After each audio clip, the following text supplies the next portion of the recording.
News.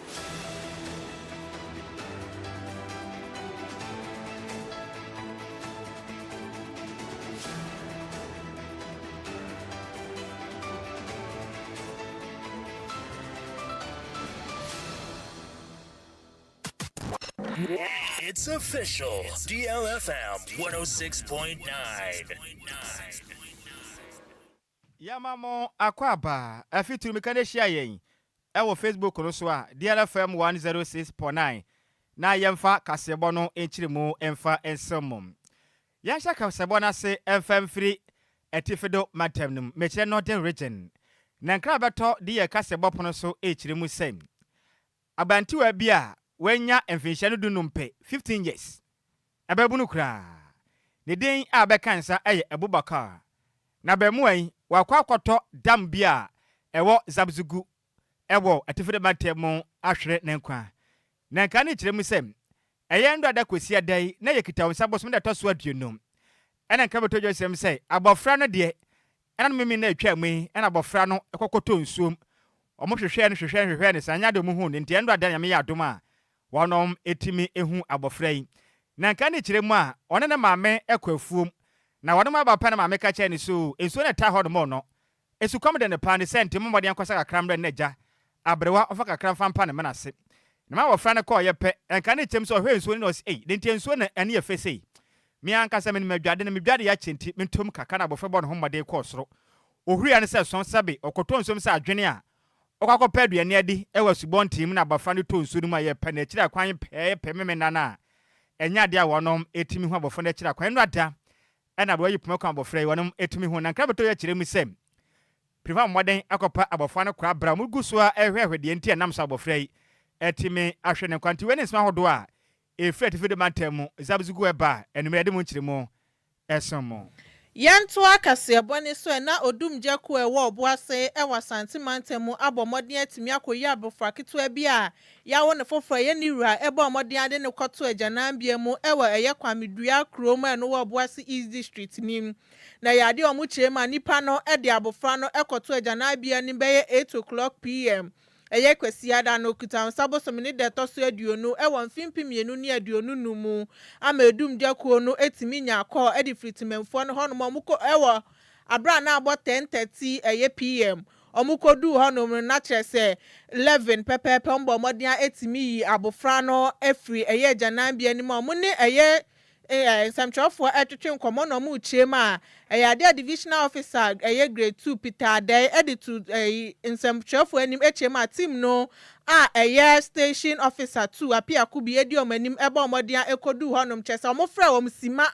ana omodian etimi ekodu honom nti eba obe 11:31 p.m. ne de no matimi abofra no awie omodi atwede edisi ajanan bia ni mombo omodian etimi ekoyi no mu chiema abofra no ne ho ye ade nyame adum nti notin kwam mabomodian de na koye Anglo Gold Ashanti Hospital a omosha ne se bibia betimi akoyi enti ba tan a wawo ne ba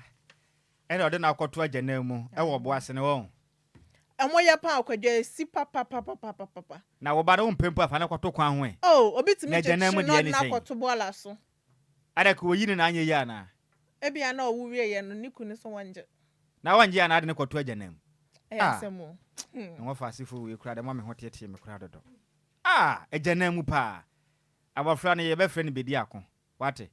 se nyame ya adom na otumi nyini be ye pani wo man me be fre ne bedi akon wa bre pa papa ajanan mu pa mo yi na pia otenkwam de obebo bra wo man nyimu enti na wanwu no nyankopon hu batan na mobo na munnim se muntumi hwe mofra na mokwa mbam ho ban mbam ho ban na mutwa so na mokwa wowo saa awo wie na mode nkora kwato agya abofra no bo ne be ne waye mama yura ko fitela ka bibi wa kire o ne de so no park ne so ototo bo ba park ne so na ekire obekire na adwen sika yanto akase bo no so ne de yawurika sam ne guso ekoso aya se ofia abofra sam na aba enti yankoso ankwa mofra nkomum na mami bia wanya mfinhye ne aduanan ne den ade Rebecca Ofori na nansen abeto dwa kita wonsa bosuma yom de toso du nan say ukopie mu awa adwuma ko edwam mekire market ewo central region finfi mantam a maame atuma kwakwa wia obi ba wanya bosome mako du ba ko hrabasa edna dwane a post for pen the chair kwan bia wonom ehunum na nkra beto de yakase bopono so echirim se nkopa ya adom abrewa ayopma kwamunti ena abofra no ya de am adwuma akọ district police command abomaden aboa ema de hia wo motakwa post for aka ho mo nsa ka mamen e wotakwa eye benso e watoye matanim na nka ne chirim se post for moden enam CCTV footage about no moden edwo moden etuba bonten so ema santwerefo ka ho nsema akomem ya hodo pi na nam so amekese mamen woroma hwehwemu se omako akwachi nei na nka ne chiremu am mamen emra okodwam ho no no na mamen bia oton banche na okọ ne che na okache ne so mama o banche efe mepebia to na sade atofo gu su dia mesra wada enkebe ya wo bai osu ha wadwen pa ndifa akọbọ abofra na mame kakra na mjeje na na de hwatofo no na wuwi a menso wa ma mede na eja mede oba na makọ mamede ne ba na ma ne pe ene eja one de ogusu a onim se maame na dwenbo na woni tirim to ndo ton ne banche ogusu ton S7 customers sa video wie ya na maame me customer na wahi a ekire din me ba no so wahi fa ekire din obisa bisa de hwamo ncha mo so sa maame oba ye wo so wo hwa oba de nim se ono ne kwa na mo so da bi o oye hwahoa ne ekire din maame di abofra yiko na no ana positive de nkrata abonten so amekesi no maame obewura abofra ne din de Rebecca Ofoli ni kuna nkasa Efra positive aka tro mo se wahu se ne yere e de abofra bafie na ohwa abofra nanim ene ne hwene esa nanim tia saa na ne naso a enya ne ba enya de one na awo foforo saa ne senti osre wa ne ntia sa abofra bia yira na bedi ne wife wonti ommekire ne yere no ana post for mama modern abeso maami pa chi amekese nkra beto dwe kire mi sem abofra no ene maami a okowi abofra ewo adwumako edwam ewo finfi matem no wakopie mu ewo domestic violence and victim support unit ye tweditia e kan se dofsu fu akache ewo adwumako district police commander mugu se nhwemu afa de ntia wodada obi se kwakoto banche wakowia ne ba emre ene nkra be na besi wasemu de beto benkum ni fan so munchi ma nyina ba besomo ewo DL kase bozusika ewo nso so obi akowia ba ewo finfi matem obi ato de atwene bi se ko bi atwene na obi nso hia bi ama akowi obi die enti momfa ba ko na wato na atwene de na ma na ka munya no na se wo wi ade nso a wo hia ba na obi de yefa ya semo sika yenko yanim yanto akase bone so na minister for defense Dr. Edward Omaneboama ede nsema betudwa echemu se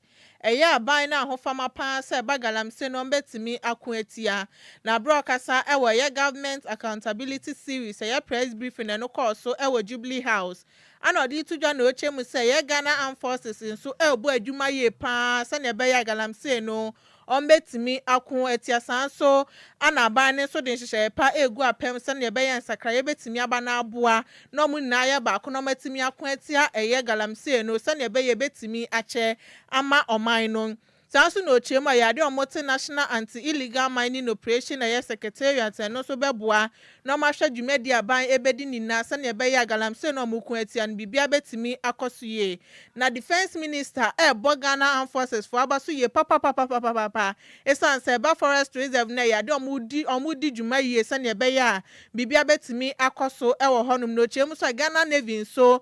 modern aboa se ne be galamse no betimi akon etia ewo River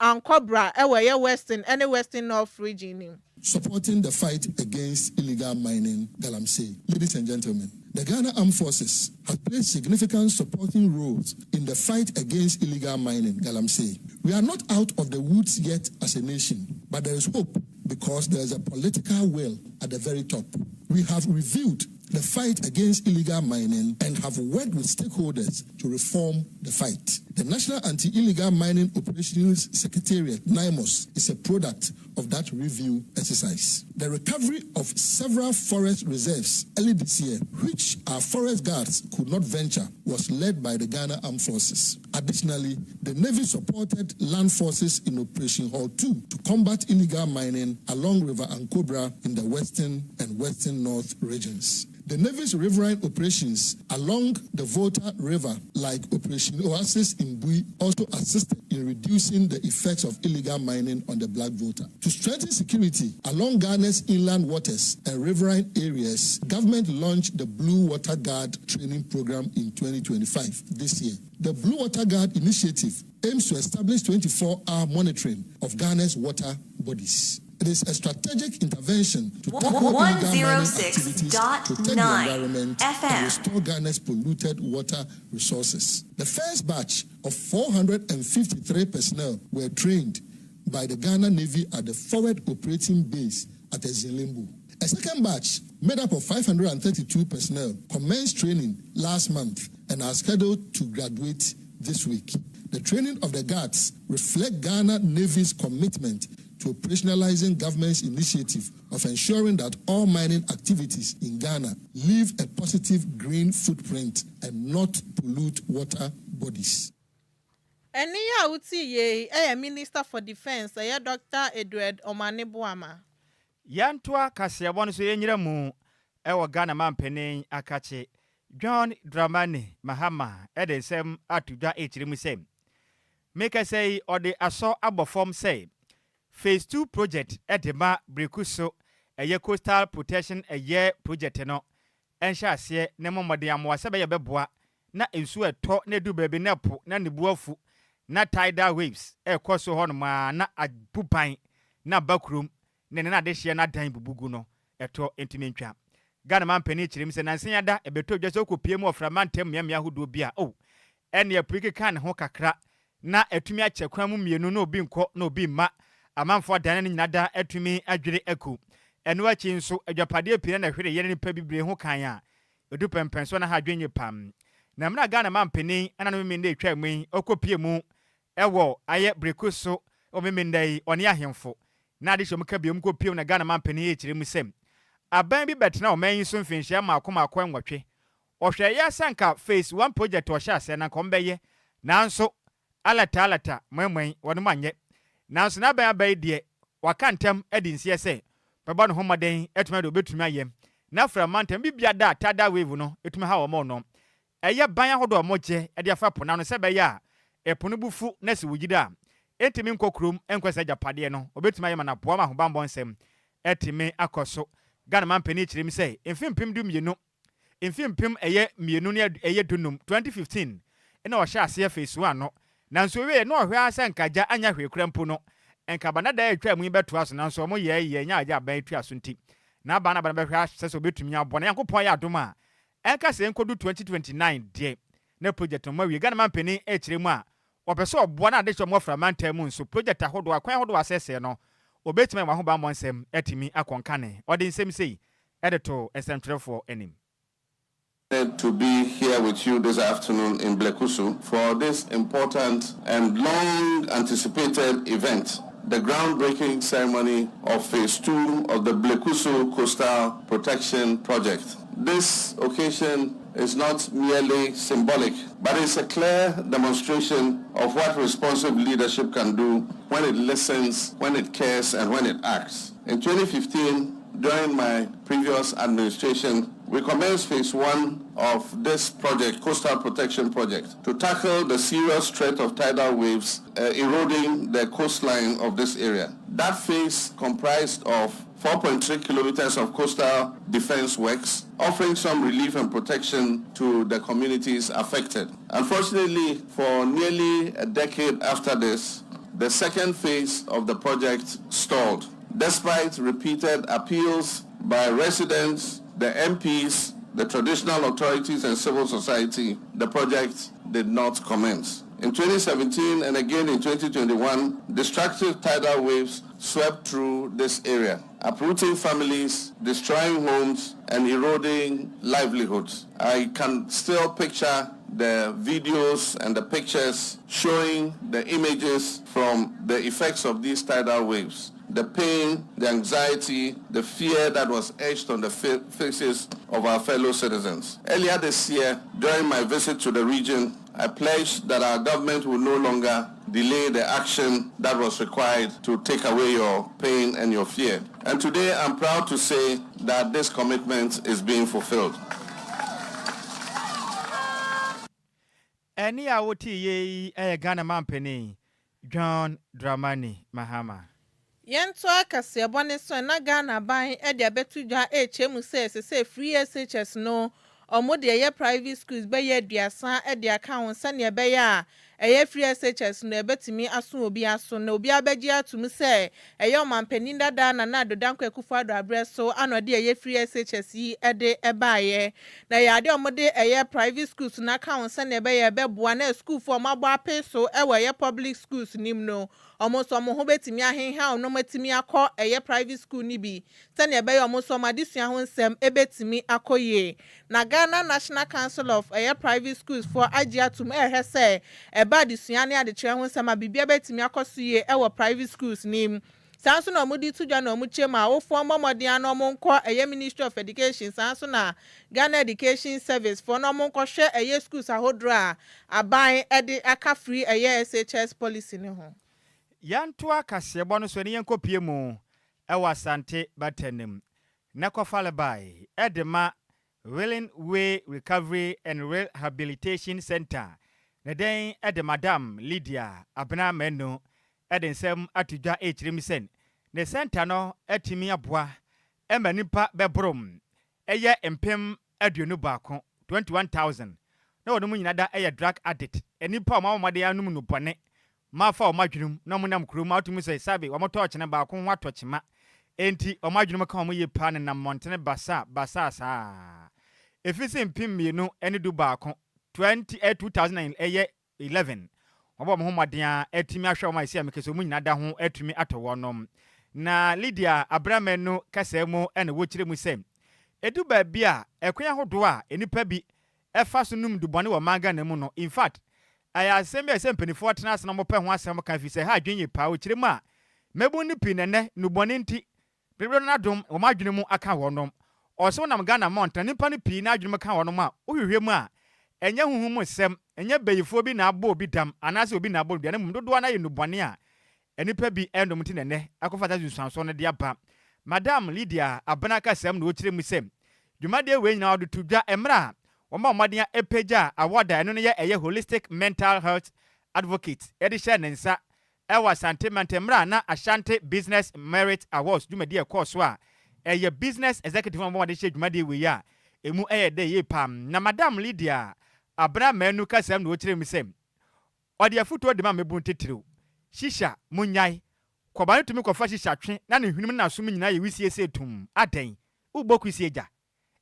kwabane tumi hye jot na ne sin nyina ye se tum wo se wo sen ene wahra wase ya moa wo daate eba ne sa na adwene mu hawo ena wo benya ye ma me kire mu a red ene no bone ahodo amonom no munja na ntesa nsons bone wo ho ma mo no bedu baabi no ba ha mo podin sem sei etun sentrefo anim na o ma believe in our abilities na o ma tumi ehun se madi a ye di me aso eni na o ma tumi di awards amai ye do ma se pa many ji pa if you say when it comes to mental health e wo mai mu aya na mu asem no ai kana kakra mental health issues be many people don't pay attention to. And see, many J's at least organizers here to me who want in why so yeah, mine was especially Asante Mantemha na over to me this I was not my many J pa. The shaming cry me that's so cried men who says you more room or once somewhere more pa or money come for or money for a woman. Inti media to me wants to say, make course what time or much abbreviate. Na me hu se enye huhu yare me hu se yare a utwiti a nipa no to me stable no to me come back to the normal life enti eno na shame nkran se enye huhu yare na yare a with the medications no nipa need to me come back to the normal life enti no e ma me ye bibia mo a me ni ji me when it also with the good treatment any good medications no it me more come back to their normal life. DLFM 106.9 Pani bebrea nyamia ya adumu a omo wato so far 21,000 people e wo yaswe ha bebre na elibu omo normal life bebre na ebi mo so a obenya family support no aya na relapses number na oma san bebium nti e shame nkran na ye me de se mi hu obi wa abonten anase mi ko hia obi wa adwem mi ya hwe no wa ha mi hu se there is hope e ma ye nuamu a omo wa adwem yare na ne kwakura mo no ana Madam Lydia abena menu kasemo and wuchire musem. Ordinasia kese e de man kwankra maboa na pam. Impenifu a mba moden ye adwuma wa sabia hoto. Ne wono mamude omunyansa ata na chi. E na afi so mo kakra e de pushi ni kakra nkra. Ono ankasa ne ho kafo nsumpo a ono no eye true faith sofo. E wa santema temo ana afi nsem twerefo. O mata na chi pevi sei. Dwumadi awde odi nsem twerefo anka na o mampa hontoma. Ayana sebe waso kane na ode ahye sumu empie ma obi ahu de ekoso nti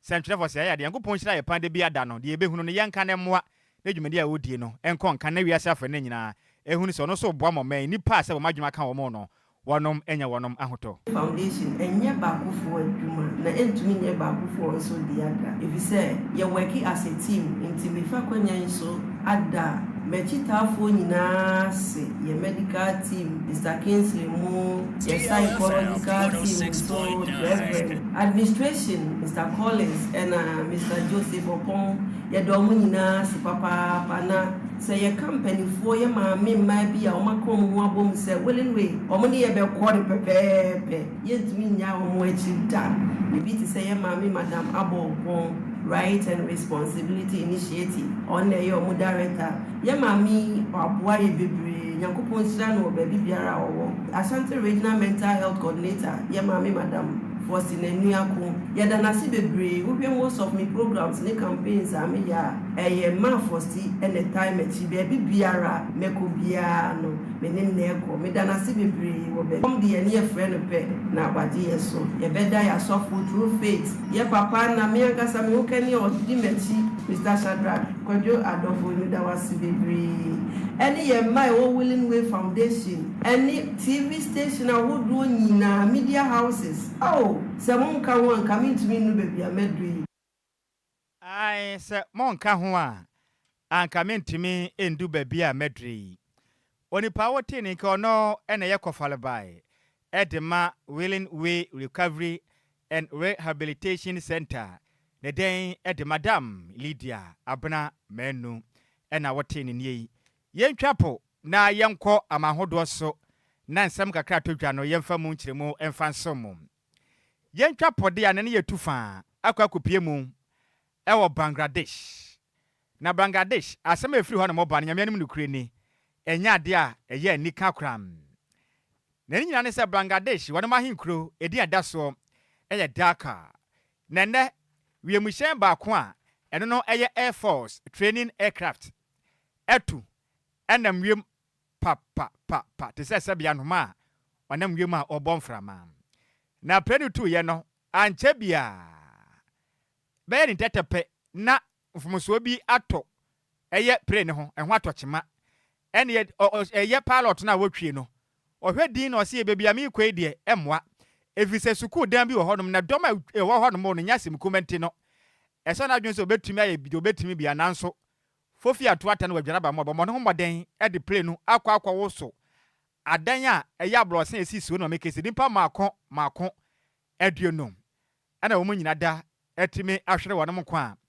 a school for mofra pin na prepare adwumade ewe mu a akwa ya hosemi ye pananka ne kire mu a school for maako oha ne aduosan baako 171 student ana wo nyina da ebi mu prepare bebi na bomoden akwaji wonom a omakopie mu ayasabia mpanifo ehwe wonom na nka ne kire mu ye Chinese made eye F7BGI eye training aircraft no otu ye na nche bia na nya technical malfunction na ese ehwo tochema na ba bi wo honom anya dwuma bio e wo ma na etu ye e wo na adwadai awia dom baako abapa ho sema ensia pe ena wiemhye ma ne muso a anche bia na mfumuso ye koba ye nam so mekese no akwakoye nkwanhia nipa pi na makomako ba ya duonu de omunyina da ahwere mo nkwa pilot ana wotwie no wafirim afoforo na motim bi nso bebura duonu mu eye edunkron no munyina wu a mofra pi so na paper mekese omunya kogwa yaresabia empenifo ahwe so mo mangu no betimi age wonom kwa na ba Facebook no so a DLFM 106.9 ye video ato so aba benya bi na wahwe wode amantu wensa rohosama esi oman Bangladesh so a ye de mu nkiremu esum ni menanse na nanu ya me ngofasefo nso bisi ye kwaya rohosem nenne ohu enne ahanso so asan kwesi bio Nyankopon emfa adehye mawo ne kra emfa ensieye yan kan kama dwen nkireme we free coffee parliament o kire mi se Nyankopon nhira oman Ghana na DLFM news there in fact kikim loud and clear inside Agronabo Bikuma Apa Kofi Parliament na yada senior we every Kwadwo Asempa Furniture West no chire mu say kasebone mu ade pa no when live edi free Kwadwo Asempa Furniture West edum Kumasi yada senior we nsu free Abast Austin 49 na no chire mu say abofana we woni Yankopon fa ne kram fanhye na eye ne yayi pam odi free tema community 23 kanewu meda say comfort Martin no chire mu say kasebone mu ade Otien live edi free eye ashaman gwetire US yada asemama ya minchira opi ekuya mu aba ten dia bono sika se woni mu ode pa meda asem wo fa se master plan junior kentampod ne dia ba yada ase senior sanso na eye ohene na mensa jebese oyema adwopa abusuafo na wotire mu a ese boy homode ama yani da ho yi pa yani da ho pa fise ne ma bi ekoso no ewie mire we mu na ha adwen yi pam me wo fa se eye baba mahama oboa se no se kase bode mu ode no de happy birthday e de ko e de ama ekuya mu abo aten meda ase pa Ghana ni yeba won chen asem ne nyina nie so fana min so fa ye bre na so nti wo ba 30 seconds pe ne nyina ye nko na so dwe mra fie nte sa menu mienu ye be chia ye mfia wo ba na sa asem na ye ka no topic ne se nya na be ka sa fa ma mesre mfa emfre kra na wo frɛ na se wo ka asem fofora wo fa meyu enie ne nyina ne se wo kopiem wo bo ase de asie ni obi awo ede ne bana kwa koto agya biem sa abofra no wo mpa bio nti agya nan emfa ne nko impedimfo aboa ekwakoyi abofra no ma abofra ne tenkwam what is a gun and yago not in the back of treasure na be my adwene ben about him tie any see o man be kuyanim madwo medofo Sammy B sa kwade tama committee 11 champion me chen mre majo so sak o amu fa ne mra me sa amu fa ne mra me na me hwe no mate sak mate adama yo medasi pi ya minchira pi sak ya minu amreku a mate obete wonka madwo medofo ya 49 nana Shabeni senior me ntio tak se mfa kwala ne bre no tak me kiawo in fact enoma bi eha ebi na sabiu obi pebiu obi pebiu obi so akoyeye akoto bi achi omonye nhihemu na ta nipa na wato akwala na tene no omon san fa akwala ne nkoma no na wo mu make sure so obehwa akwala na ti akwala no ama akwala na nyina be responsible because a police for na say abambo for edu omani konta nipa no ho a obey responsible obe won pe omon se no because obi am for so me say okokojem okay meda se majo medafo na kwaso eske dodoa mejo so pa mayentio obani me so ma gege ne se yen wi hwe nipa na oye sa anyamra nsem no yen fa mfa mmra kwan so yen tin kwala ne ko material so mufo oh okay woso de ne mu de pass no na meda se eske dodoa majo medafo hello ofa Kofi Imanie ofa unimme Ashaman Damon City senior Mati me yenti Ashaman for oh ofa that do the me dey that do I na me the thing you be there na me nti asio ade no unu se unye ready na akoye eno ne asem no e kuma na say say mo we na ye cho we wudi o pa o say ya wudi o do ba kwoto agya nam de say ya wudi aka kuma ka sai mran ye de be ejuma pa ke be mi do Mate amafo be dai san nyoma ne Mate unia oba oni nyame ye won so oni nyame ntra majo medofo majo wafa wodi ni bia akase free comfort ni ashia magbechi yiwe comfort mati mpasho ma yenti wa nimre me office oh nipo ye sa de no de wanya de kra edin for see nkwala eye nyame atede nyankopon agapade ko pe bi kiteska pe bi onye bi nti say I think say wow na sa wo pass offer na bi ana say baby how de koda ne so by pass how de no ko to edana bia enye mate medasi pi sister comfort majo medofo hey me say ya semu Auntie Miriam ni me pato da bio me na me ka se me hia namba no kuro mo ne anchi ne uni mo ka se wi agina so na oni producer ne nkasa wai mba cho nti me wi anka te na wa agina so me hia bi se me manya 39 years me nya bi na obi ne de akoto agina mu yi ono jimi na ya no so mo de ne ko je 85 years better pa okay gina so enka te na gina so na producer ne nkasa wai me pacho aha nti gina so oba piki osisi a Hello, Majo Medofo. What for Sasunte? Mama Manjo. Boko de. You. Boko. My yenti we me wo fa se. This is what I bejo enyanyo yi. Nkofo di sika eninam empaibo ase edinsefo epenkola. Me gina emenwe. Won pan kon fa mbre me. Na uti udi sembi sei e dia kola ko se eja enya nyankopon anka. Me se mu dia kola information les bomfo na munjeli ni okoba obefia nyansa. No asamayen. Me da se pa mama why ade pa no anono okoba next time. Ohwe ade a obepi ho pa if said de moye no tete me wofa. Na me fa me last call na me so majo me dofo. Hello da, good evening. Family Joyce. Sister Joyce ka se fene tema. Madam Joyce me ntia ni me. Oh da, wanya ni yi. Obi gira hokra ni le odimi bokwo so o wuye ofa bi. Na me so no hospital ko so be bunu.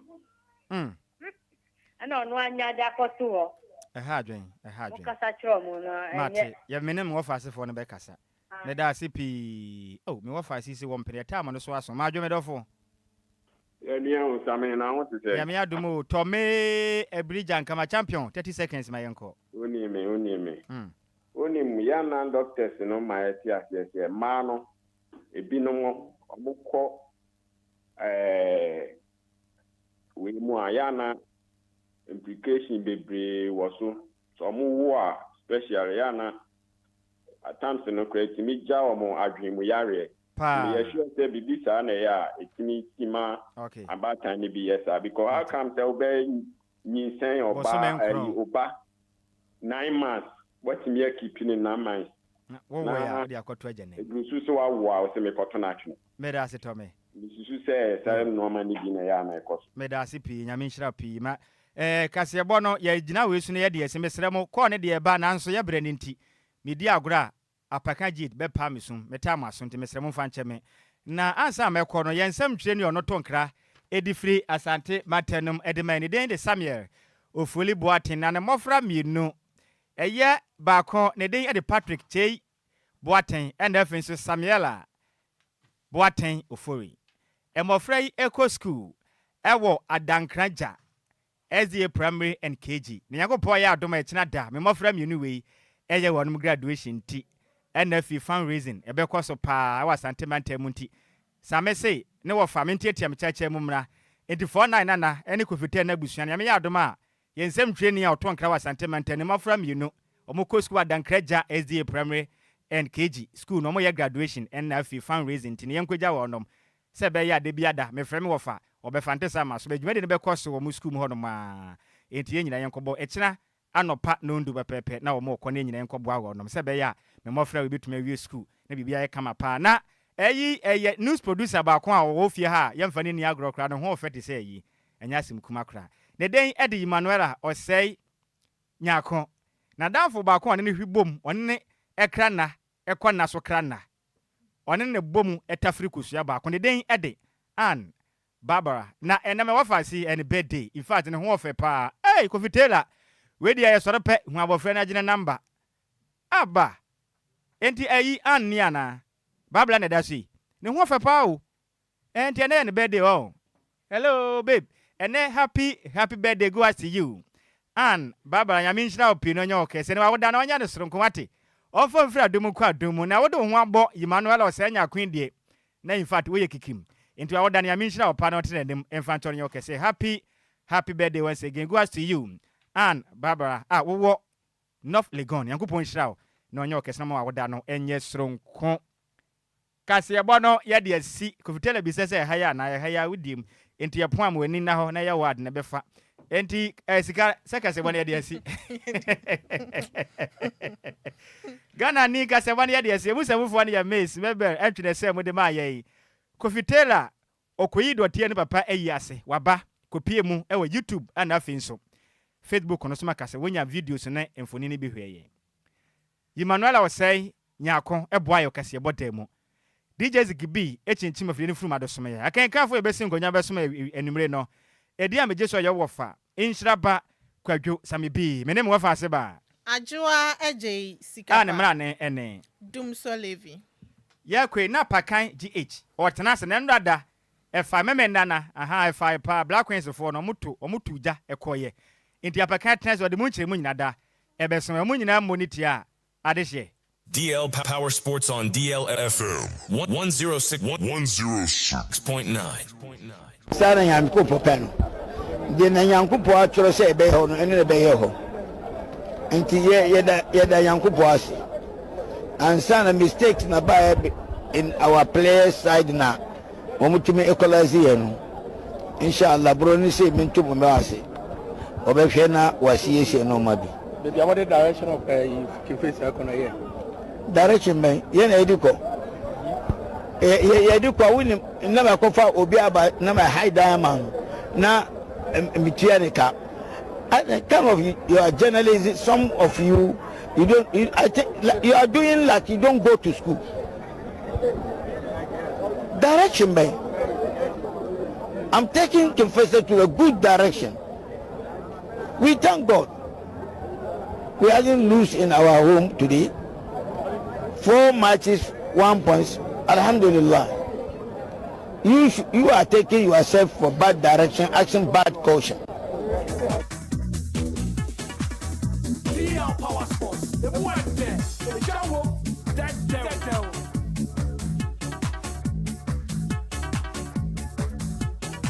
DL Power Sports. The Muerte. The Jawo. That devil.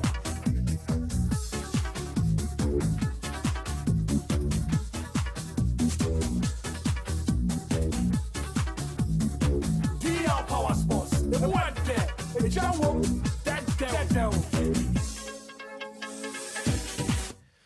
Jodagbe wotro amelegbedran ovinyo fogbotofio gamado megbava sports yemetwogbono yimenko enyu DL Power Sports update medekukuno la yo madana grona madana mesia mekropobotofio ome radio no chodare DL 106 Pwena sports air dimila ye menoi wotro ya metwogbono anyami ganyobi tuobele bono koye Facebook YouTube bekene menga bo efiano yo beshe watashie ko wake sports ne ba egbaji DL Power Sports update menkwa bo fai ni ochamoko ni moko akemoko ni mofiama ke radio for DL 106.9. Good evening to our cherished listeners and viewers watching us live across all our social media platforms. Monday evening, we are back on radio. We are bringing you the latest update in the world of sports called DL Power Sports Update. So please, don't hesitate to call a friend to tell a friend that DL Power Sports Update Monday evening edition is airborne live now. Ebusiyama minyina we so na obuo ahobrase ni die kwan so. Ena nwumere ba bibia wo bia memo adwon.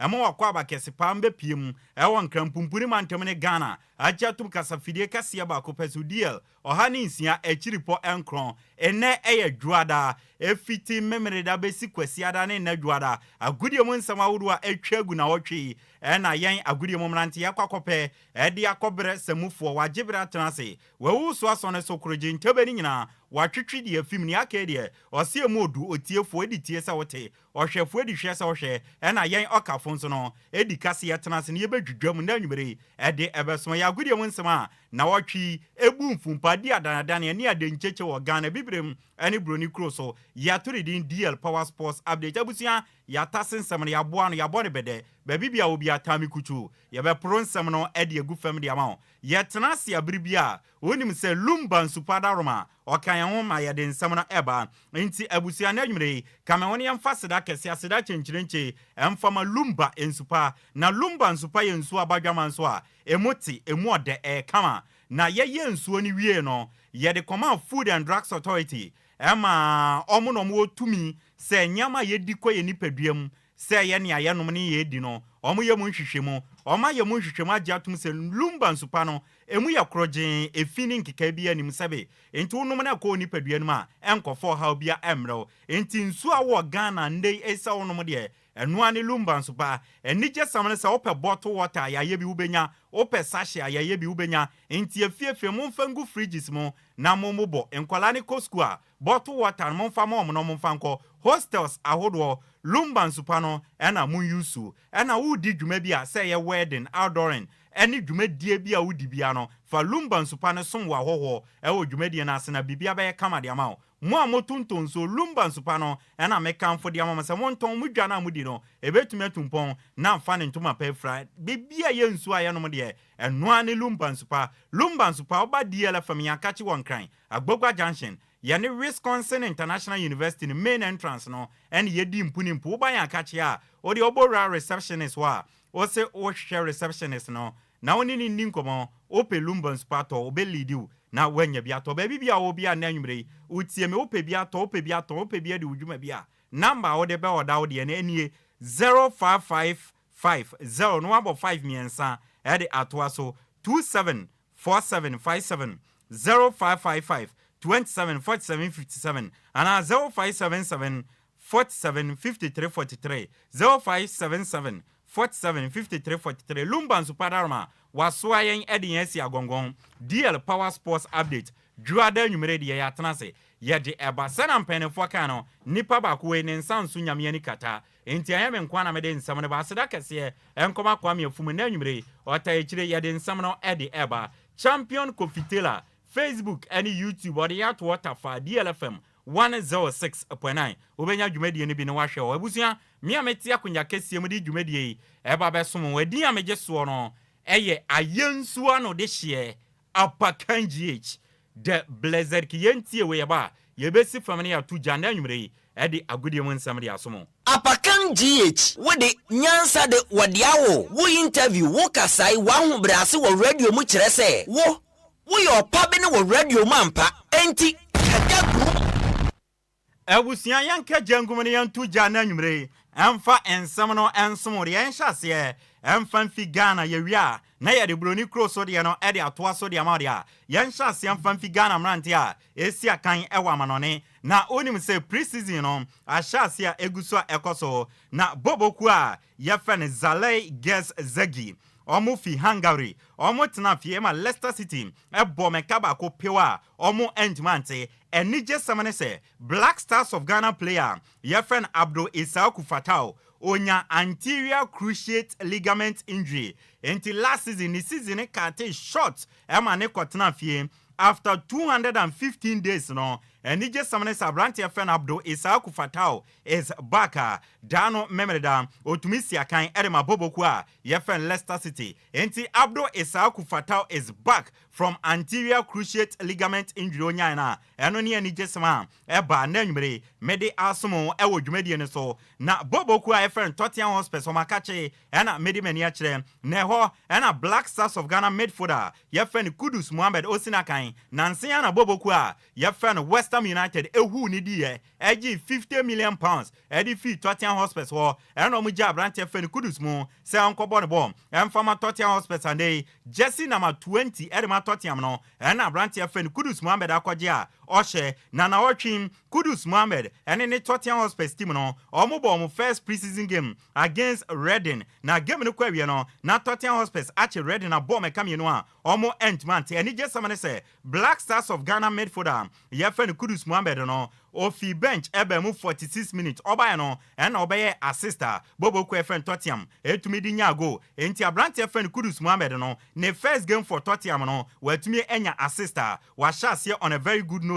yede sansam de asomo na nwumre yenwremo e boboku efen Bournemouth akache na ehona na Black Stars of Ghana striker yefen Antoine Semenyo esinakan na onim se ordinance hye enkrata se assign a long-term contract edi amaboboku a yefen Bournemouth until June 2030 na last season na brante ne nano Delhi Brutal 42 games in all competition 13 goals 7 assists that's 20 goals contribution in 42 games na teams awuro bi epeno Manchester United twiomuti omope Tottenham twiomuti omope yeti Arsenal ne Chelsea mu nyina se omope na yene abrante fen Kudus Mohammed dinkomo ene yebisa Kudus anase Antoine Semenyo se Antoine Semenyo enka Kudus emuvui na nka honso bi Tottenham wakoka no na mototo ntena wo na bibia akoye eba ne se na o decide se obetena eye Bournemouth after se wenya excellent season and o se Bournemouth no sign a long term contract esan se ehwo ye safe place the man ehwodwo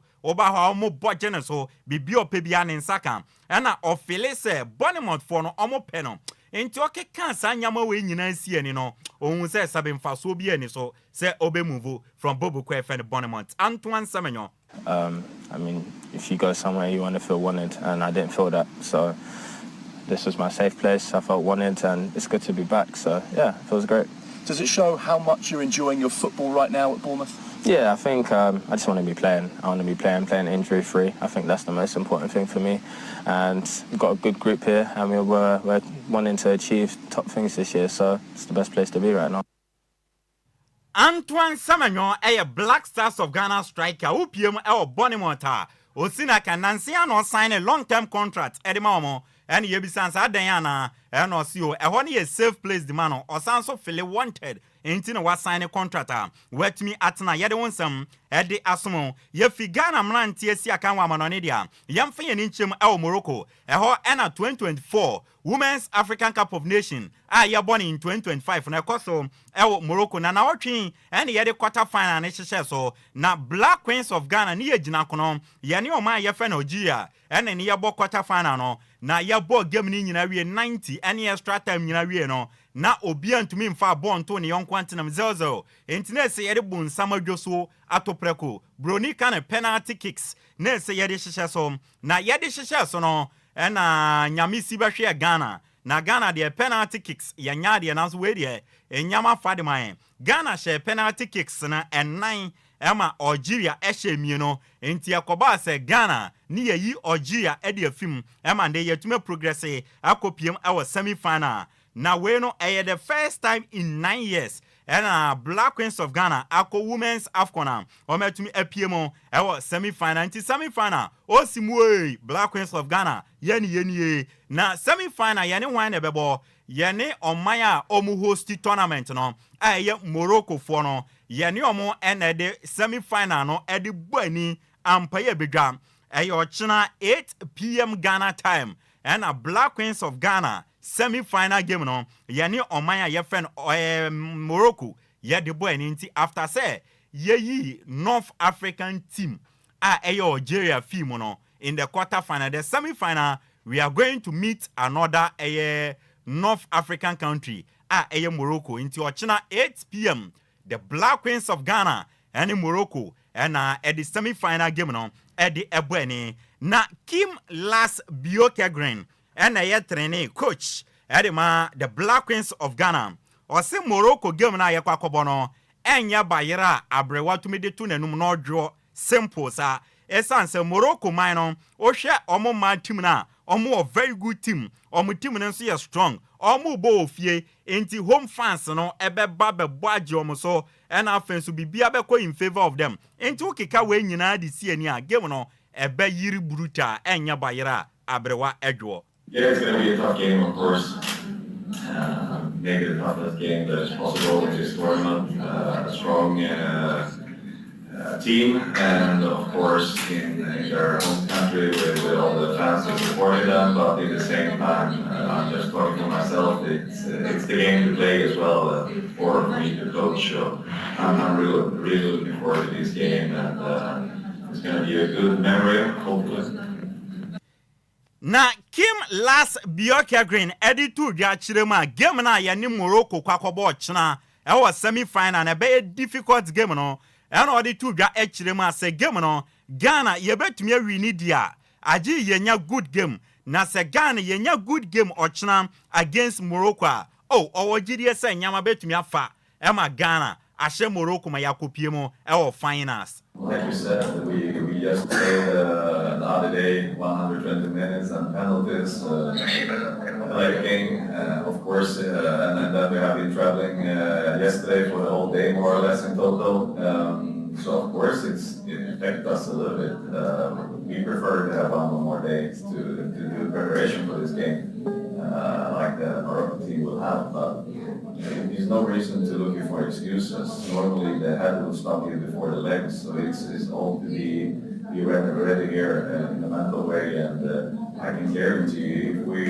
having a good day, I know that we can win this game as well. It's always difficult to play a tournament, especially when it's the short time between every game. So I mean that's the biggest challenge, that you have a long preparation time, but when you are here and the tournament starts, everything goes really fast. So I think that would be, I would say, is the biggest difference if I compare to coaching club team.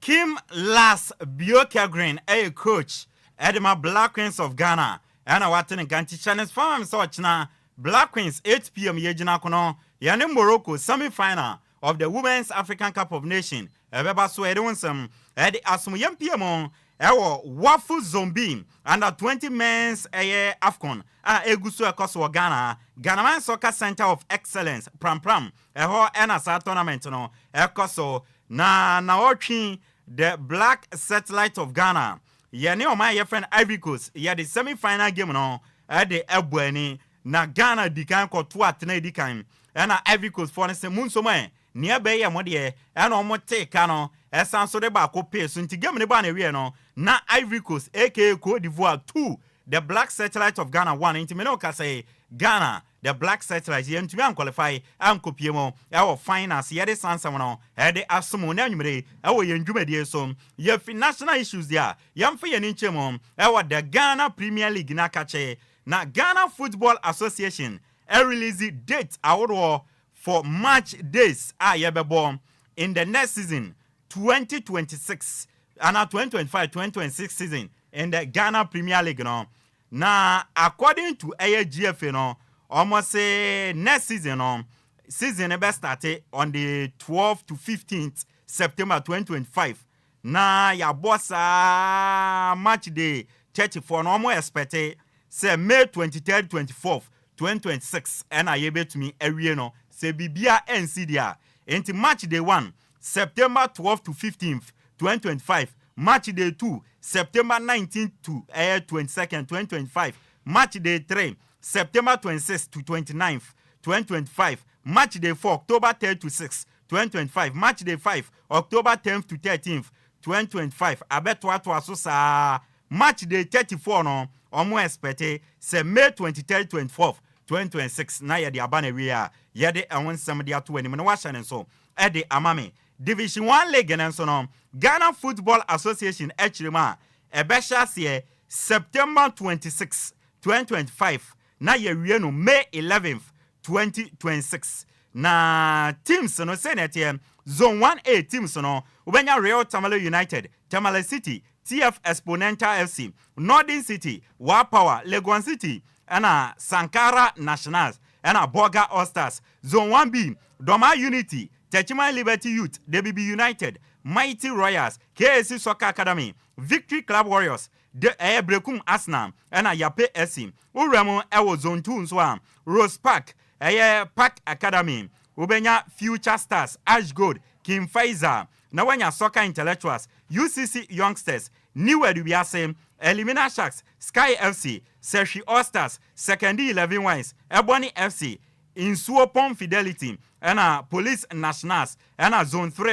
Kofodia Sempefi, Interallies, Great Olympics, Kara and Hakla SC, and Golden Kicks, Atram Divisam, Wa SC, and Nagod, na Wenya FC Nania Positive, Accra Lions, Oko United, Golden Warriors, Great Ambition, and True Democracy, and Home Stars. Into teams are next season on the Division 1 League, and I'm breaking it down at the amount. And wo Kumasi City Mall car park,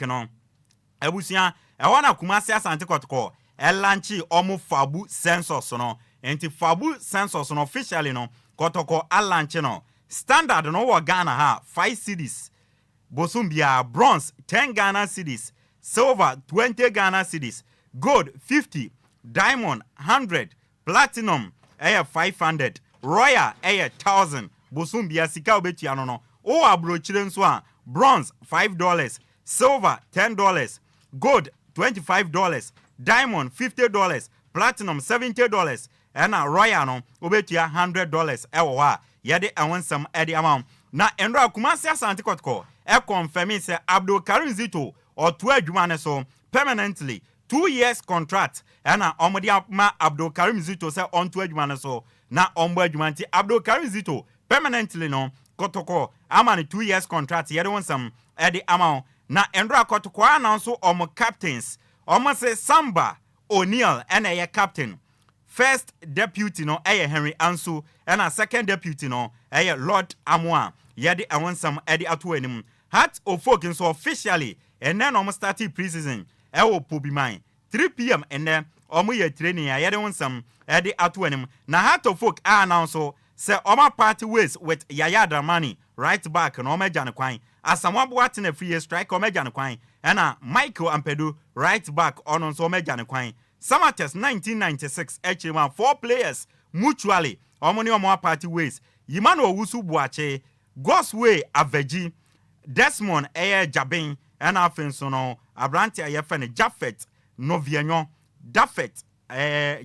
Novianyo on so Omega kwan yede awonsam de amount. Now our United officially no Oma unveil former Heart of Folk Young Apostles head coach and a former Great Olympics ni Legon Cities assistant coach Tijani Abdul Rahim Bashiru no Oma unveil no as a new head coach yede awonsam de amount. Na afen so Oma announce say defender Kekeli Ato former Great Olympics defender Oma sign no and afen so no Bobo kwa yefe no Nania goalkeeper Kwaku Musa ono so ma sign no eno Howe United enkomo ena medi ediamao Aduana Football Club agree a deal with New Edibiase midfielder Samuel Owusu Ansa Bobo Kwefe na Aduana Football Club sign no 3 years ena Brantia yefen Samuel Owusu Ansa efi Bobo Kwa yefen New Edibiase abesane ediama Aduana Football Club yede enwonsam edi asomo ebusia yamfa fie ni nsini yamfa kakra bi ento aso ewa manone emfa maodia amanone ni yenhyase emfa mfi boxing na dano memre da wo UK na Wembley Sports Stadium ho and a world undisputed heavyweight boxing bout no etumi eba so na world undisputed heavyweight boxing bout na eba so no na ye between Ukrainian heavyweight boxer Alexander Usyk and a British your friend Daniel Dubois na 5th round and Abrantia your friend Daniel Dubois Abrantia friend Usyk and two fema meno kase no for the third time no Abrantia your friend Alexander Usyk a world undisputed heavyweight boxing champion yede awon some the manti currently no and then no Abrantia friend Alexander Usyk no WBC World Boxing Council WBA World Boxing Association, WBO World Boxing Organization, and IBF International Boxing Federation World Heavyweight titles no. Ninyina ekita brantia yefen Alexander Usyk. Na Alexander Usyk $132.2 million any sika onya wasanto kwanu mesanse 65% sika ninyina eba ne nchen enso ewo ena brantia friend Daniel Dubois enya $71.22 million into Usyk enya 65% and Dubois enya 35% sikane pm na yede awonsam ede amount na Alexander Usyk no obi nimnia British for na ye no ochi British heavyweight boxers na obo mo basa September 2021 Anthony Joshua owie no August 2022 osanso to aso wie Anthony Joshua August 2023 and ochi Daniel Dubois first bout no ewie no and afenso May 2024 ochi Tyson Fury ewie no December 2024 and also wie Tyson Fury and July 2025 no was wie Daniel Dubois enti Abrantia friend Alexander Usyk ne last 6 fight awako against British opponent no wa bo mu nyina yede awonsam ede amount yefi boxing de enfa ye nchemo ewo football na Liverpool for nebusi obi nim sika kwa Liverpool for nenya almost splash mu ewo market ne so sign players with sika twitwiri die sa na Liverpool for ne piemo ewo Germany Eintracht Frankfurt akache na French striker your friend Hugo Ekitike na player we nkrofo boni din anom de wada sa edin ye Hugo Ekitike na Hugo Ekitike no na bobo kwa your friend Liverpool any Eintracht Frankfurt agree a fee 95 million euros Liverpool for etua ede ama Eintracht Frankfurt normal for Hugo Ekitike ndanyumre obelande ewo England na wabe ni medicals opasia obe sign 6 years contract until June 2031 ede amaboboku a yefene Liverpool nti Hugo Ekitike wabe piem ewo England obebo ede ama Liverpool a yede awonsam dem na Frankfurt for no ebusia omo ye business o na in the last 2 years no 3 strikers on my tomo Abrantia from Randall Kolomuani Oma Mamush and Hugo Ikitike no combine no almost £40 million and a signing omo na Abrantia your friend Randall Kolomuani Omen Tiashe Omotono £82 million Edenema PJ Oma Mamush Omen Tiashe Omoton 65 million pounds Edenema Man City and Hugo Ikitike no Omutia 40 million pounds Edi signing from PJ no ma tono Edi nama Liverpool 95 million euros. Enti last 3 strikers no omutia combined fee of 40 million pounds and oma tom 216 million pounds and so a good business entran Frankfurt for no omo ya yede won some edi amount na Dutch attacker your friend Xavi Simons obon ball edema RB Leipzig no se opese ofiri Bobo kwa friend Chelsea ene Arsenal nyina twe omuti se omunya Xavi Simons omo de ne beba ne wa baba sia kan edi amama yede enwon sem de amount Victor Osimhen ejabo ejama enya babedu emande Victor Osimhen odi ne chiremu ewo Galatasaray permanently no Galatasaray Abrantia friend Victor Osimhen ekobodi amount 5 years eno okobodi amount na enimanimu ya no Galatasaray betua 40 million euros the amount Napoli 35 million euros no on betua no in 1 year time na 5 million euros aye add-ons based on goals that chibia omotona team IFN Napoli benya 10% sell on cross and for the next 2 years no Napoli for na catch the Galatasaray for say omuntumi ntono emba Italy yede enwonsam ede amount eno Victor Osimhen ordinary chemo Galatasaray permanently na wakobo ede amount enso Marcus Rashford ebusia from Manchester United officially obebo loan ede amabobo kwa FN Barcelona wa touch down dada oti ni sika so 15% into 40 million euros a season no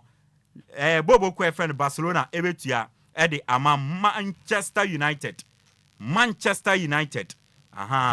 Abrantie no 14 million euros salary no ombetua ede ama Abrantie ye freno Marcus Rashford na wabebo 1 season loan oya dia 35 million euros no Barcelona betua normal for Marcus Rashford na wabone ball permanently ede ama bobo kwa ye freno Barcelona me no ka say we do spend that wakoye ni medicals ochina official unveiling no ebeba so Marcus Rashford ekobo loan ede ama Barcelona Ibrahima Konate if your man your friend France or your center back obon ball ede ma Liverpool Real Madrid for na kopie mu akobisa na se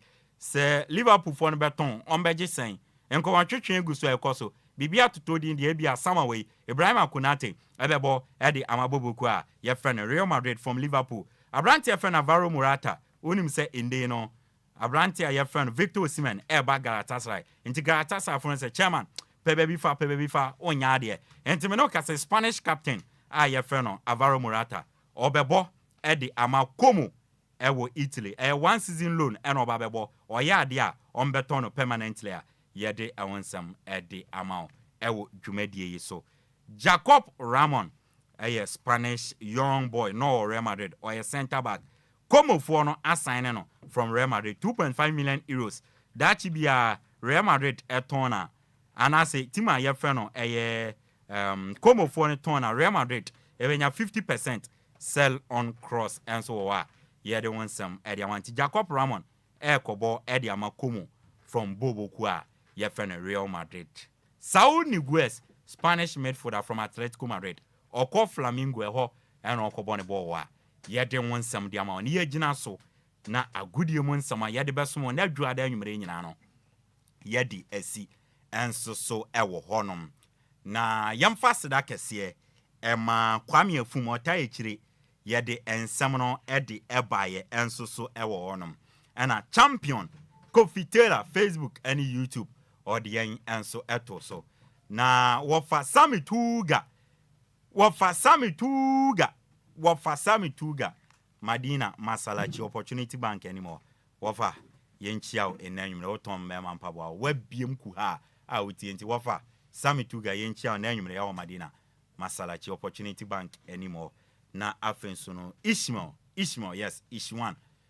kutopa mema onyama ene Ishwan kitchen woto aduane ewo ho no ma won so utie wabiem nti Ishmael ma yenchia wife adepa ono so yenchia na sister bna so wo no ma ono so tie pa yenchia no na bibia enye kama enso so ewo ho no New Legon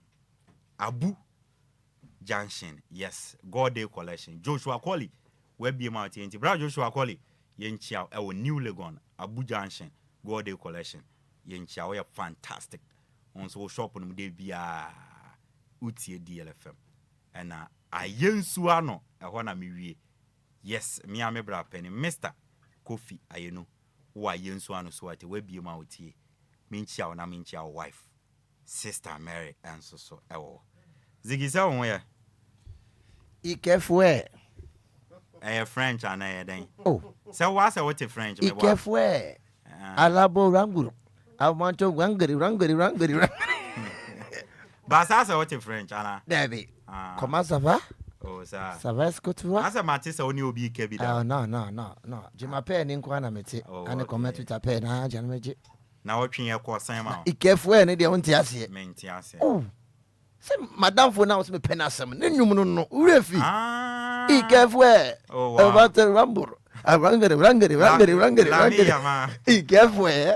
That is my song. That is my guy's song. That's how me tie for Phyllis argument. Rangere. Ikefwe. No matter na waje no. Ayenkofo yakeke. Enkofo se na. Omadwa. Nemfi nu oye. Ai bisu say fan say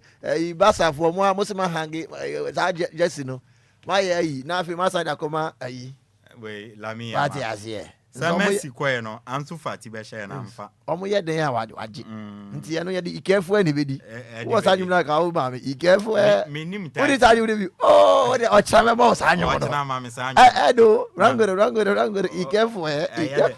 Eye de pa. Boss keke. Apakan you me chia woni watifo. Some ho ye de. Ya fio mu. Wo so ko weekend ne ba sa ne dia. Hey, weekend mi tisi kurom. Sa. Oh, mi wuram. Usi town. Unzazigi dia mentain tisi town sa. Weekend me ma mi adaru ma mi tisi town. Usi town. Me nam town ni na mi hwe nyomam. Wow. Me do ayi ayi utale gon ho na. Me tra ho na kakra bia de be pa kire no. Na boss wo traffic jam esti wo no. Wow. Hey. Say Nkrofo cash out o. Omo nyame. Omo cash out. Hey, na bo uze car ga park na ko bo ko so we no. Ko for cash out. Oh yeah. Inti event bi asa no. Cash out ko so. About with advantages. Go for Germany. Na traffic hey, afi bus stop oni na jam o nti wo be gina kwa dise wo gina kwa ni mu. Sada no ofi atomic na okọ 37 na obetuma di be 5. Ya de lucky edu na edem kakra. But na untimi park nti afi mate for no so be gina kwa ni mu na se wo gina. Go ba bia ni bus stop ni na yema. Ese wo gina kwa mu na fa ni pa na gina kwa mu na wo gina. Omo to mani the police for bo. Ya na tu. Na me nam town no me hunyo ma bi sa ne o ma pese bisa driver for dem wo mo so ene wasti me wo mo so ene Jones me wo mo so enyama be me pese me catch na de wo ma me aya na driver for we den nge sa me di me mam kakra ana samu na me ana mo bisa mo dada wan adawa for unim say first na ka seat belt wo ba kenye compulsory but say die ya ene pampe one mo seat belt police need me den Adwoa na dala fo ni bi wo bo seat belt no enye say yabo obo ha bo seat belt kama na onya tra police no yi seat belt na fa da chi na seat belt da da chi ono a onyi fi hook ni mo ba na da chi no okọ onya wo say police ja obere wasa twa afa de ti so na ba betale ne bo omo dada wan na be bisa omo dada wan wa won kwanti oh ene ka choma me so omo kwantia seat belt asa wa hu sa de na America no na ene de ka bia me fo ikura de ono de seat belt no wo seat belt ala ko sha de bi na lock it in case of emergency na sa de na den aso mu na we de seat belt no wo say tete handbrake ni bi wo say the handbrake no de ye wo de kita wan bia onya twi ne keto bia anya no bi tete ne twi ne twa or the seat belt no fast handbrake no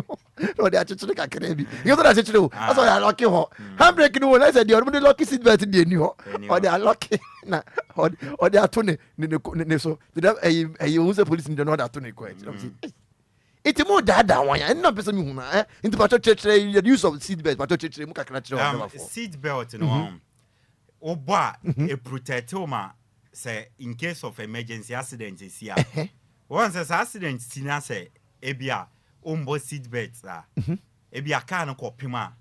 ebetumi e de wo bokra postia no and even ebetumi ato okra de afa mirror na wo wani mu no okay am wepra but say obo seat belt na e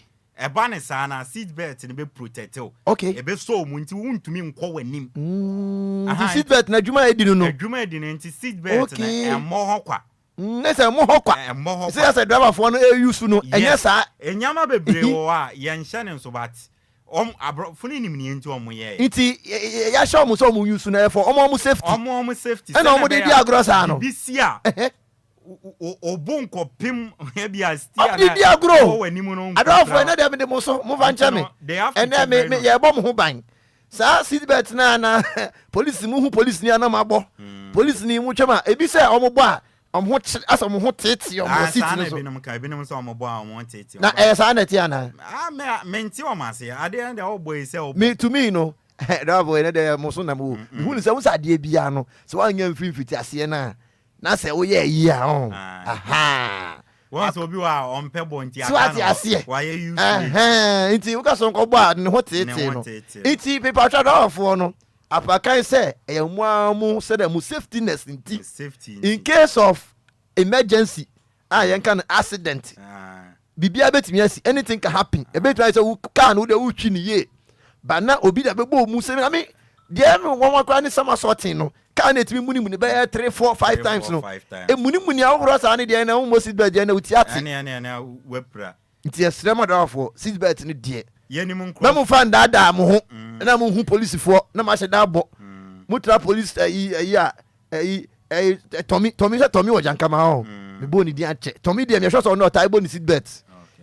you so the taibo what's the taibo the door for me ni mu lion so the taibo yesrema na sit belt me bi so ene de ho na me wo na I don't know mo she da for so mo nko no mo bone passengers for gum de de mo ma sit belt and I know so no yes no accident ni sia yanka ho ana once mostly no those commercial cars once side and side seat belt ni bi ho me tie pa taxi say a trade no ne side both left and right ni seat belt but passengers na taxi ne fa say a trade fa I think say 3 me bo into me pepesa me kire say mo ye no comport say driver for ne de omo na ya passenger for so yesu ye hu hia na ana yesu ye nu antika ni mu bi ebi wa akire because de me nim say car de fi abrochire ba a ye passengers car no de bebe bia no seat bia no seat belt bo ho na ba Ghana ha na se be omo ye wo Ghana ha no omo ye local made seat na ada na no so omo first seat belt ni mo ho ombe yi ato a chene e pesa bibi sa ya sebe o obi na se bibi sa mamu se se mo se do for ne kwa hia na ya passenger for na ticket mo so kwa hia na omo value way inte passenger for ne kwa hia by that time we need to pay critical attention to those me sremo police for no say na mo se do for ne mo seat belt no sa so na car owners no so any do for no me sremo mo so mo cars no seat no omo creative man say omo se nipa 4 na etina so make sure seat belt so ye 4 nipa 3 seat belt ne 3 and so obi o ticket mu bia na so to be seat belt and wo no amo a and wo jejereje because there for there na wo ho ya passenger for so there eniwo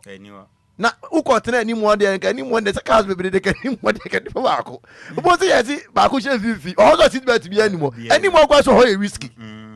and I think that we need to pay critical attention to those things because how the door for any mo so mo any cash out in the course no but ye mo say mo ye ma na ye fe enu me de mamu ene kukurudu mo ye ma na ye fe it eyezu eyeza for so ye ma na ye fa na so obi anje ne de it kukurudu for oh Saturday it was great I passed the stadium and I saw the everything and the delegates and the national and the conference everything was quick it mam gboza enye izo people cash out for there Charlie you wasn't there na me person Apakan obi na me twam ko baby and I'm say my I saw something manko oh that was sweet why there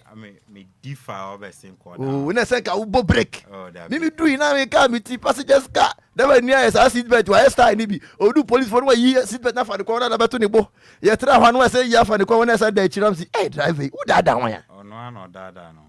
Apakan. And I didn't find Kobebri. Name woman yenchia boys. Sammy Tuga. Boys. Wafa Sammy. Name woman see Ishmael home fano. Oh, sir. Oh, sir. Uni adipan and nama. Unse me see Ishmael adipa kwa shadi pem. Inti sa nshemu ye dia obenyasem. Dabi Ishmael no. Overwork you want or boha. Obodobo. Na sa wafa bodobo. Wafa so bodobo. But what say Ghana hadi akwesa broche wa bodobo nyi you be great to be bodobo. Sir. Me bo trepo. Ya try nya fofo nyina. Me bo fofo. E me bo fifo. Because anya fo senior. Emfa. So wa bodobo ni trepo ni westpo ni tenpo na emfa. Inti wafa so bodobo. Ti wafa nchia no. Is this person bodobo and ye chia no yesi ho dodo no. And then go frame mo na ni ho dodo. Nti ye nchia Sammy so of Sammy phones and accessories. And your BBOT be chubia. And neso de and then we call a different level. Na abrante bia ko rato krobo ni mu. Sir. Hey, wa ko rato krobo ni mu ye ka mu nti what's the electronic echi mu pema dodo mu si mu ntie. Ye wa ko rato kromo ye nwura. Ye papa kan no wakwa she tokrom wako ura tokro bi wa yenwrem ana meboa. Oh yeah no correct. Tokro bi ozura ma hwa do wuntimi firi ho anyway ko she obo asi tokro mo na ko hu sika ko na waka ho aso wako ura tokro ni mu according to no tokro no e di asema bre no tokro ni mu ode so san di asema bre no te se onya ne den ani onjae oh also where de onjae hoye do won say nyai onya ya mo an okay intertie for better madwin de to so mienu so ye eno de asolifo yo ye mapa bi kwa so na abusuan no mo asamatuom abusuan asamatuom asori amusi yenko tua yenko ye bibi ye eno de tie for me no mute na de me be start no say after weekends no ye ko weekend ba from Friday ya to then no sabe me nya magician no ana me kwanda so timi mu your body and a shame so ka sabi obi tena ka mu ha na even when atomic brain obi tena ka mu e bia ha na bi block D wendu but me metimi akọ long journey aba na ni na moja ni different sani wo nipadua ni mu a na se etimi e de nyame de ma no tena de nyame nyum kakra be fam sani ewia na afi de pua ni ati free ha tapa kai me da se se da bia ma me akonya na me so me ni me tiefo kasa aka na da da fo mo dia Mwana mutema ene dem da me mamu ti me srem sit bet no yesi mo me mo fan da da mo moto for no so helmet no omombo moto ni aka na se be ka hu me di ko hwi wo da me so me helmet o me de me di ko hwi o me moto hwi wo chale ka bi wu oh victory me di moto hwi wo na we ajinya me nko a producer se de Dora ye zigi to producer de bi so no de tokro be kan wasem o si tokro be o pe tokro be ma o hia mi ochina tokro ko na nipa ko shemu no obehu tokro no o san so twiro aba bi tokro na nipa ko shemu na enu ne ya me je adom ochina enu ya drive talk no ti tokro na nipa ko shemu no o chema chichim so ati ase ene de nye tokro but me bom nka ye se obi agoshi tokro boni mu emu ode o si tokro ni mu ode nye tokro ba akokra o ko shemu nyesemu ani tiate ko she ba aku 1 2 3 3 ni no sini na sweet ni tiate ne mo me chasem ni tiate Apakan zigi be mi cheme defu me do ma se na mi cha master station master okay set oh Mr. Set o si de ye ken not no oboabo an ho intenche bi o si mi kan che o si Jones Efa Jones so kwaku Jones no kan cha zigi ni Apakan se enche bi o be prapre chiri nti beti nka nti eye odan station drive station master wo eye Medina station ho no Apakan zigi ye chiao lion unsu ye chiao ti mu prepare na mra me da say Apakan bi dey say but ene pony so pony wo ene styles akese be ko so ade ensan ye fancy enti yeko wo fa Sammy Tuga wo fa ye chiao Dora ye je wa ye chiao ena 49 nana ye 49 nana ma me bibi but me ye sure say be other programs na ya man Sisia na meka so on my birthday wish before nana Sisia ase we Kofitela Enquires you ntino Kofitela se be dum aduma any mama farmer we na me dey send esa wo bi na me to Kofitela aduma no so kokko na me yama 49 nana wa mpacho ensa 49 nana be bo me pacho tiefo enya hwe wo de Dora da romantic meko nti tiefo after Apakan no me pacho wo so de abo me numbers no WhatsApp numbers no nti 49 nana birthday me fa picture ni send on yenye na mfa so so eza na 49 na babo ye 49 na babo ye nti no okoko fitila contact na no wa hwa Apakan GH aha nti zigi me picture na ba nya botre ma me na eza 49 na babo ye aha sounds aka picture sounds aka aha nti fato so ma me na yenye ma nti 49 na a ardent listener, ardent follower, and a ban contribution away in program so or a bruta. Now 499 say happy special birthday and comma a Madia Austin Abbas Yaya. Madia Austin Abbas Yaya. Our West Community 23 Kaneu. Yes, Madia Austin Abbas Yaya. Tema West Community 23 Kaneu Abbas Austin AK499 say Madia Austin Abbas Yaya and wawoda or show happy special birthday nyamin shirao onya okese on ton kwanem nani awhwehwe bia no ala ema wonsanka nti from Abbas Austin AK499 to you Madia Austin Abbas Yaya happy special birthday enkoma ala enhira obebre ya wie yakọ na enche bia zigbi ba na zigbi number na mode WhatsApp voice note ni begu so no 0593 406565 0593 40 65 0593 40 65 Apakan now ni bibi unim de kra ne se won se nense na na tie fo no ebie lines na ebinum se obi fra ne yehwe numbers no ase pikibi yem pikibi se obi kaka sa anchira o sa na omo ka omo si numbers no mo bia omo so mo fra omo bra omo nya enu nti DLFM ya tenase ye the WhatsApp line aka ho nti WhatsApp line dey say efi na ekọ no efi na rekọ si ebie lines ni tum na wo frɛ mienu no na wo frɛ na ma frɛ WhatsApp no ko phone frɛ unya frɛ ya na wudam nti ebie lines se mo frɛ na wo frɛ normal line no wo frɛ na nkwa frɛ WhatsApp chatum 0593 ana ye bo no patom tie wo na mo fa to 0593 40 65 fantastic eno ano no itu frɛ ena yumre WhatsApp for no mo frɛ fantastic mo frɛ ano de abrochire phone be frɛ mo na mo frɛ Ghana for no wo frɛ na mfa frɛ WhatsApp mate very ase zigibi no ye call enti bibia be cover da bibia fine me amede nsam no bai no edin ameje so no ayensu ano de share Apakan GH the Blessed King na immediate past assembly member at the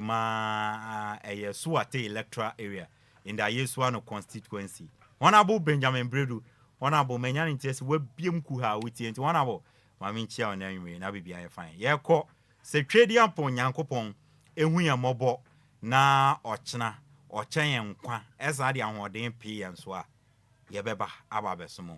Yankopon Shay and Sonon Kayon. Yakru Bibia Ziggy B is up next with our so. Yami Adomochna, say favor ni bikanya, Yabesa by Yakru Bibia.